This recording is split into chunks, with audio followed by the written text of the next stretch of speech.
But we start off with the tale of two markets. As we sit here on the eve of earnings, it's been the best of times and the worst of times for stocks heading into the season. On one page, you've got Apple and its major warning sending shockwaves throughout the market. On the other, there's General Motors today with a forecast surprise sending the stock surging.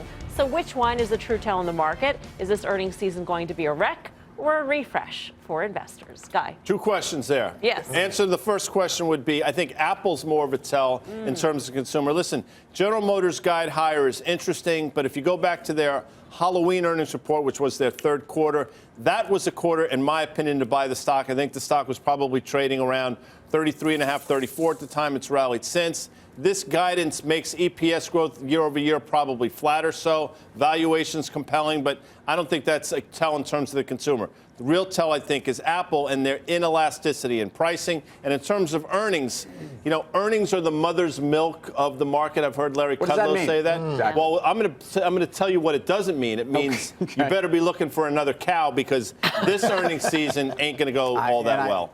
I'm looking for. Look, as much as it's nice to say that one company is an entire indictment upon the consumer, first of all, I think Apple's issues are Apple's. Apple's not innovating. Apple's gone through a refresh cycle that has become elongated. We know the stories, whether it's a lack of subsidies, whether it's the Chinese consumer that's under some duress right now. GM's story, to me, is all about a company that no one ever believes is going to hit their numbers. So every time they reaffirm, this is what happens to the stock. So neither are tells. Neither are tells, and nor is Macy's. If we want to go to Macy's, you want to look. The bottom line is every one of these is either a company specific. In GM's case, it's absolutely a secular dynamic in their sector.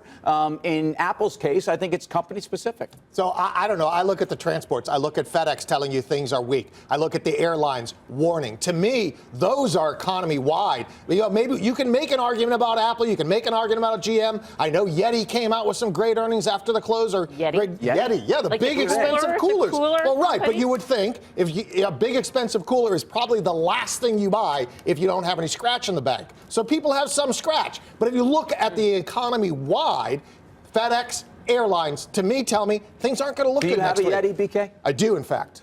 Okay, then. I have the Yeti koozies that go on the those cost like $35 to keep your Bud Light can cold. Okay, I'm just saying. So here's what I think. You guys are talking about what those pre-announcements meant for the economy. What I think is really important as far as market expectations. As far as Apple, after its sell-off, I don't think anybody expected the magnitude of the revenue miss that they had. And that was really important. And that stock was down 10% in a Is that a consumer story? Well, hold on, Tim. It's good. But wasn't that where we started? She asked the questions around here. You haven't answered. Already, gentlemen. The thing about We're talking about the GM, consumer. which was really interesting, is that expectations were actually pretty low. And then you have a situation here where they guide to a level where I was reading a bunch of research reports today. There's very few analysts who think they're actually going to hit this 2019 guidance. So why would you, in the second week of the year, after your stock has massively underperformed over the last 5 years, why would you raise guidance at a time where there's mulligans all over the place? Because that's where your business is. What are you talking about? You're saying that a company will actually, if their business is going well, and in fact, it's been underpriced by the market because people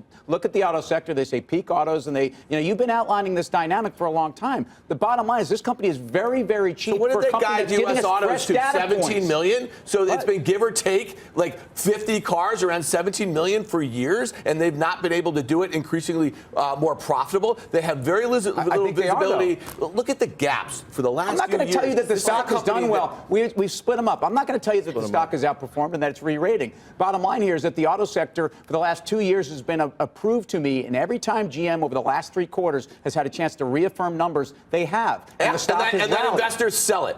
And then investors sell. But we're talking about the company, and we're talking about whether it's an indictment on their core business or the consumer. By the way, GM is a company that I think is very well positioned for robo-drive and for effectively the EV world that I think a lot of other auto companies are given an enormous multiple for. And I think the stock is undervalued. So I love hearing that, and I don't think the company should basically take a mulligan when in fact they've been pushed around. How much is China GM's revenue? It's probably I was going to say it's probably 20 to 25 25%. 25%. And that's through their JV. Two-thirds is North America. What fascinated me was GM's ability to raise forecasts so robustly in the face of the question marks surrounding China. I mean, we have Apple on one hand. I mean, you can say it's company-specific stories, but what these companies are saying about China individually, it's the only company out there that's actually done this, right? So you have one data point versus a plethora of data points. To me, maybe GM has something special going on that we don't know about. Yeah, North maybe American pickup trucks. Okay, so that's the only thing. That's the only thing. I mean, that's it.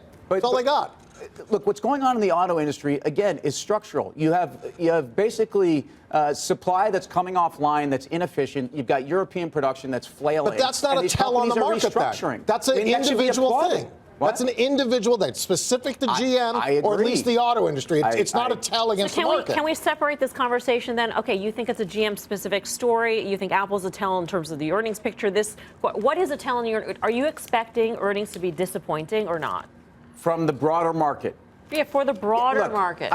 I think what we've said is we expect an environment where most companies, especially in the industrial and cyclical world, are going to tell you about the things we've been hearing about for 3 to 6 months. And I won't bore you with them because we know what they are. So, yes, we've got financials coming out next week. The banks, to me, as an entire sector, are trading significantly cheaper than the bottom end of a range when they've traded going into a pre-recession environment, which I'm not saying we're in. I'm saying that banks at 8.7 times PE relative to a historical of around 9.5 are very, very cheap. And they're not going to tell you how great the world is, but you have to get back to a place where valuations really matter.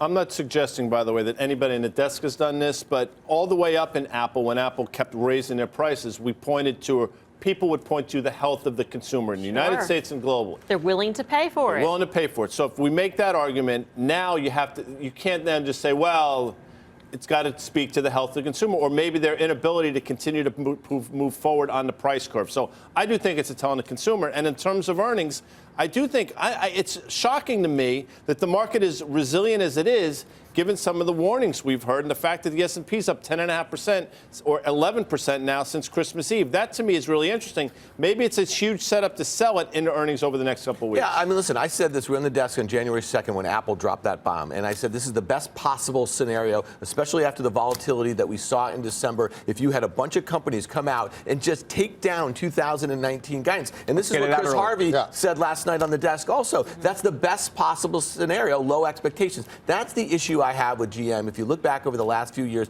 every single time they've stuck their head out, it's gotten smacked down. The last time the stock was in the high 30s, early 40s, what happened? SoftBank invested in their autonomous drive thing, and the stock is down 15% months later. What I'm saying is investors have used every pop as an opportunity to sell it. If I'm this management, and knowing what the headwinds are to global macro environment, I'm being more conservative than more upbeat. But Mary Barra and company aren't necessarily doing this for the stock market. Tim, they're talking about their business. We're going to see in 3 months. That they're executing on their targets. If recent history, you're saying that the company is wrong to report to the world that actually they're going to hit their numbers. So can I ask you a question? On November 1st, when Tim Cook, when Apple gave their guidance, they had 1 month into that holiday quarter already. They knew a whole heck of a lot more than they guided to. That's the point. These companies should have a lot of visibility, and then when they give guidance I think you're saying two different things. No, I'm not. I think Tim Cook maybe should be criticized for being very different 2 months after he gave a very different guidepost, even though that guidepost wasn't great.